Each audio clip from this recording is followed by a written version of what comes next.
October is National Domestic Violence Awareness Month, and tonight in Albert Lea, a chance to honor the victims. Good evening, and thank you for choosing ABC 6 News. I'm Laura Lee. I'm James Wilcox. As advocates look for new ways to protect victims of domestic violence, a group in Albert Lea gathered to honor those who have lost their lives at the hands of a loved one.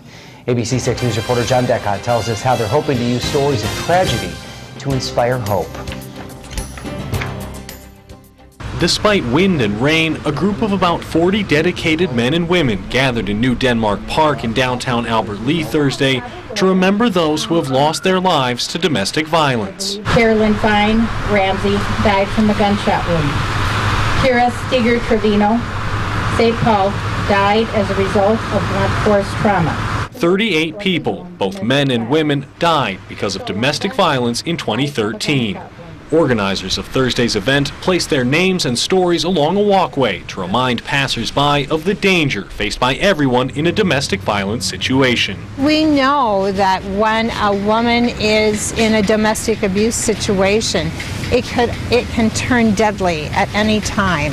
Those who work with domestic abuse victims say the violence affects not only those being abused, but the community as a whole. We pay for it through vandalism, we pay through it through jails and sentencing, through programming, with just trying to make things okay. Teachers are having more and more of a challenge at schools.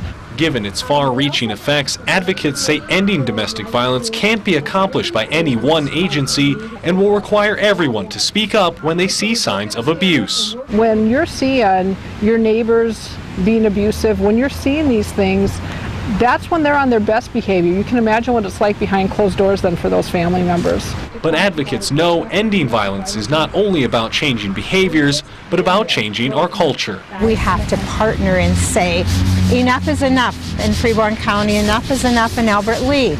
We need to be more aware of domestic abuse and say no.